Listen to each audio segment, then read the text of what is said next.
Episode की शुरुआत में हम देखते हैं ओवन लेक्सिया से कहता है तुम क्या सोच रही हो। तो लेक्सिया उससे कहती क्या ये ऑब्वियस नहीं है कि मैं उसे प्रपोज कर रही हूँ। तो ओवन उससे कहता है मैं जो पूछ रहा हूँ वो ये है कि तुमने अचानक ऐसा क्यों कहा, और भले ही उसने तुम्हें बचाया लेकिन तुम उसके बारे में कुछ भी नहीं जानती हो। तो लेक्सिया उससे कहती ये एक नजर में होने वाला प्यार था, क्या तुम्हें से कोई प्रॉब्लम है, और तुम हमेशा इस बात को लेकर बहुत ऊधम मचाते हो कि क्या करें और क्या ना करें सिर्फ इसीलिए कि तुम मेरे एस्कॉर्ट हो। और तभी यूया कहता ये खतरनाक होगा, अगर यहाँ पर फिर से मॉन्स्टर आ गए तो तुम सब मेरे घर क्यों नहीं चलते। तो ये सुनकर ओवन कहता है क्या तुम इस फॉरेस्ट के अंदर रहते हो। और फिर उसके बाद हम देखते हैं वो सभी यूया के घर पर आ जाते हैं। तो यूया ओवन को चाय देता है। तो ओवन अपने आप को इंट्रोड्यूस करता है और कहता है मैं आल्सेरिया किंगडम का नाइट कैप्टन हूँ। और फिर लेक्सिया अपने आप को इंट्रोड्यूस करती है और कहती है मैं आल्सेरिया किंगडम की फर्स्ट प्रिंसेस हूँ और मेरा नाम लेक्सिया वन आल्सेरिया है और मुझे अभी की डेंजरस सिचुएशन से बचाने के लिए थैंक्स। तो यूया कहता है तो तुम हो प्रिंसेस लेक्सिया। तो लेक्सिया कहती हाँ, और तभी ओवन कहता है मुझे पता ये विश्वास करना कठिन होगा लेकिन लेडी एक्सिया एल्सेरिया किंगडम की फर्स्ट प्रिंसेस हैं और वो सक्सेशन की लाइन में सेकंड है। तो ये सुनकर यूया कहता है क्या ये ठीक है कि मैं उससे कैजुअली बात करता रहता हूँ। तो ओवन कहता है हाँ ये ठीक है और आखिरकार तुमने अभी अभी हमारी जान बचाई है। और फिर यूया उन्हें अपना नाम यूया तेंजू बताता है। तो ये सुनकर ओवन कहता है अल्सेरिया किंगडम में ये नाम अनफेमिलियर लगता है। तो ये सुनकर लेक्सिया ओवन से कहती शायद वो सच में फॉरेन कंट्री से एक नोबल है, या शायद वो सिर्फ एक नोबल नहीं है बल्कि दूसरे देश से रॉयल्टी है। तो ये रॉयल फैमिली के बीच का प्यार है। और फिर उसके बाद ओवन यूया से कहता है असल में हम तुम्हें ही ढूंढ रहे थे। तो ये सुनकर यूया कहता है मुझे। तो ओवन कहता है हाँ, कुछ दिन पहले लेडी लेक्सिया ने कहा था कि ग्रेट डीमन टेरिटरी में उसे किसी ने बचाया था। और तभी प्रिंसेस यूया से कहती मैं सच में तुम्हें धन्यवाद देना चाहती थी इसीलिए मैं यहाँ तक आई, और मैं उस समय बेहोश थी तो मुझे तुम्हें धन्यवाद देने का मौका ही नहीं मिला, लेकिन अब मैं तुम्हें एक बार फिर से ऐसे ही देख पा रही हूँ और मेरा दिल उस दिन से धड़क रहा है जब तुमने मेरी जान बचाई थी और मैं पहली बार ऐसा महसूस कर रही हूँ। तो क्या तुम मुझसे शादी करोगे। तो ये कहता है मैं तुम्हारी फीलिंग्स की सराहना करता हूँ लेकिन तुम्हारा मैरिज प्रपोजल अचानक से आया है। तो ये सुनकर लेक्सिया कहती है तुम कहना चाहती हो कि प्यार कोई सिंपल चीज नहीं है ना, और सच कहूँ तो मेरे द्वारा पढ़े गए हर रोमांस नॉवल में ऐसा ही लिखा गया है। तो कैसा रहेगा कि हम फ्रेंडशिप शुरू करें और मैं तुम्हारे साथ दोस्ती करना चाहती हूँ। तो ये सुनकर यूया भी हाँ कह देता है। और फिर उसके बाद हम देखते हैं लेक्सिया कैरेज में बैठ के जा रही होती है और वो यूया से कहने लगती है अगली बार जब हम मिलेंगे तो मैं तुम्हारा दिल जरूर जीत लूंगी। और फिर उसके बाद हम यूया के पास्ट का सीन देखते हैं। ओवन यूया से कहता है मैजेस्टी किंग व्यक्तिगत रूप से तुम्हारा आभार व्यक्त करना चाहते हैं और मैं तुम्हें रॉयल कैसल में मैजेस्टी के साथ एक ऑडियंस देना चाहता हूँ। तो यूया कहता है मैं श्योर नहीं कि क्या करना चाहिए, अगर तुमने मुझे अचानक किंग से मिलने के लिए कहा। तो ओवन कहता है हालांकि ये किंग का ऑर्डर है तो मैं पीछे नहीं हट सकता हूँ। तो ये सुनकर यूया कहता है मैं समझ गया। तो ओवन कहता है इसीलिए जहाँ तक ऑडियंस की बात है तो मुझे लगता है कि इसमें 5 दिन लगेंगे जिसमें ट्रेवल भी शामिल है। तो यूया कहता है क्या इसमें कुछ और देर करना पॉसिबल है। तो ओवन कहता है फिर हम तुम्हारे द्वारा निर्धारित दिन तक इंतजार करेंगे। और फिर उसके बाद हम देखते हैं एक मास्क मैन एक आदमी से कहता है तुमने कहा कि तुम फेल हुए। तो वो आदमी उसे सॉरी कहने लगता है और बताने लगता है ये तब तक अच्छा था जब तक असासिन रिया नहीं हुए थे और लेडी लेक्सिया को नाइट से दूर खींच लिया गया था, लेकिन ऐसा लगता है कि वे ग्रेट डीमन टेरिटरी में खो गए हैं और एक सातिर मॉन्स्टर का सामना कर रहे हैं। तो मास्क मैन कहता है तो उनका सफाया हो गया, तो फिर लेक्सिया अभी भी जिंदा क्यों है। तो ये सुनकर वो आदमी कहता है हम अभी भी इसके बारे में पता नहीं लगा पाए हैं। तो मास्क मैन कहता है बस इतना ही काफी है और वो उस आदमी को जाने के लिए कह देता है। तो ये सुनकर वो आदमी हाँ कहता है और वहां से चला जाता है। और फिर वो मास्क मैन अपना मास्क निकाल करके कहने लगता है लेक्सिया तुमने जो मेरे साथ किया मैं उसे कभी नहीं भूलूंगा और मैं ये सुनिश्चित करूंगा कि तुम्हें वो मिले जिसकी तुम हकदार हो। और फिर उसके बाद हम देखते हैं यूया किंग से मिलने के लिए कैलेंडर में एक डेट पर निशान लगा देता है और उसके बाद वो तैयार होकर अपने घर से निकल जाता है और बहुत सी लड़कियां यूया को देखकर कहने लगती ये सच में हैंडसम है। और फिर उसके बाद हम देखते हैं यूया स्कूल आ जाता है और सावादा सेंसी सभी स्टूडेंट से कहते हैं एक बार फिर यूया इस क्लास में पढ़ रहा होगा तो मुझे उम्मीद है कि तुम सब उसके साथ मिल सकते हो। और फिर उसके बाद हम देखते हैं रियू कुछ स्टूडेंट्स के साथ फुटबॉल खेल रहा होता है और वो एक गोल करके फुटबॉल मैच को जीत लेता है। तो ये देख कर यूया कहता है वो अमेजिंग है और ये चीज मुझे पहले ही सिंगू ने बता दी थी। तो तभी एक लड़की यूया से कहने लगती ये उन लड़कों के लिए अच्छी बात है जो उसके एलाई बन गए हैं, लेकिन जो लड़के उसके दुश्मन बन गए हैं वे स्ट्रगल कर रहे होंगे और क्या तुम बस ऑब्जर्व कर रहे हो। तो यूया कहता है हाँ क्योंकि अभी तक मुझे मेरी स्पोर्ट्स यूनिफॉर्म नहीं मिली है। तो वो लड़की यूया के पास बैठ जाती है और अपना नाम कायदे कजामा बताती है। यूया उससे कहता है तुमसे मिलकर खुशी हुई। और यहाँ पर रियू अपनी टीम के साथ फुटबॉल खेल रहा होता है, लेकिन तभी रियू की टीम का एक बंदा फुटबॉल को लात मारता है तो फुटबॉल कायदे की तरफ चली जाती है और उसे लगने ही वाली होती है, लेकिन तभी यूया फुटबॉल को लात मार देता है और कायदे को बचा लेता है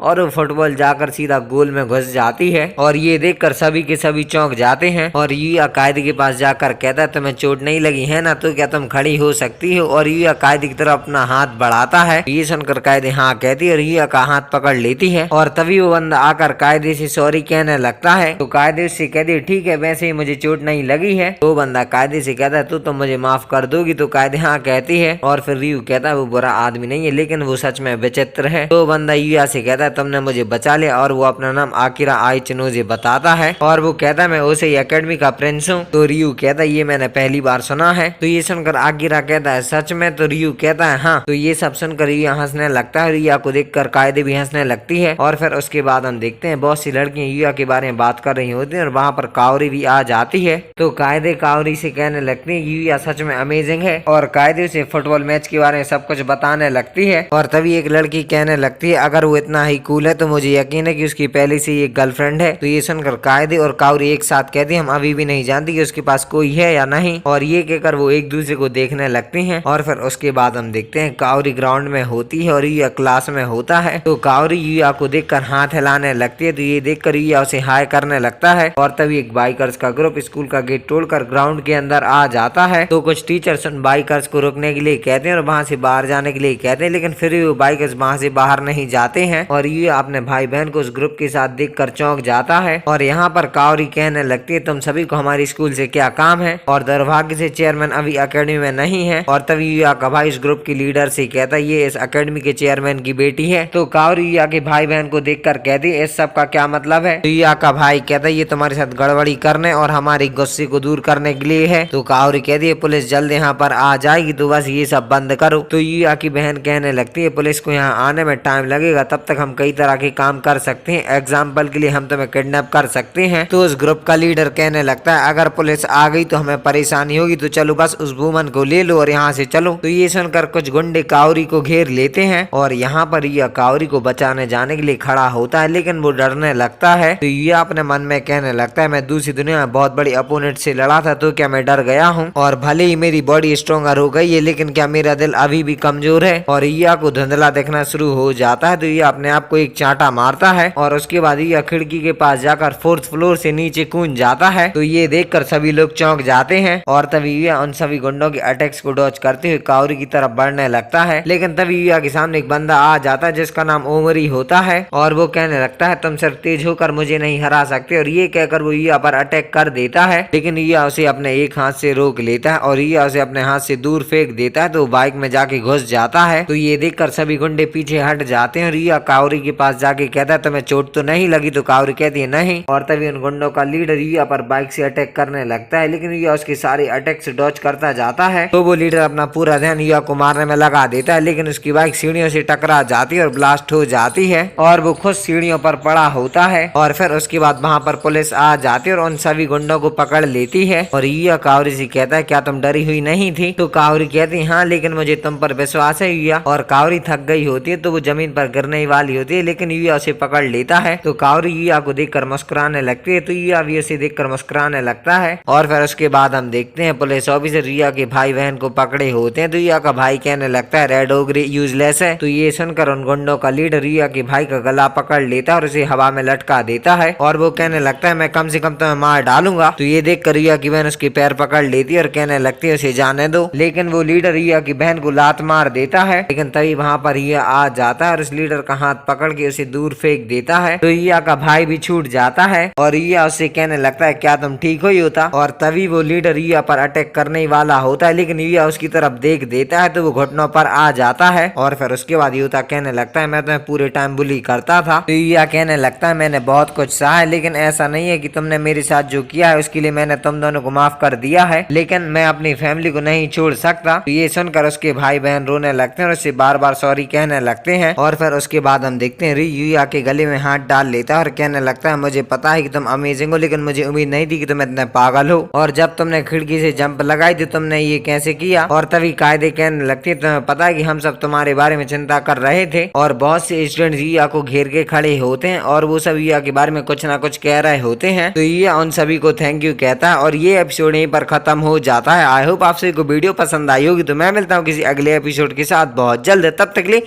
बाय बाय।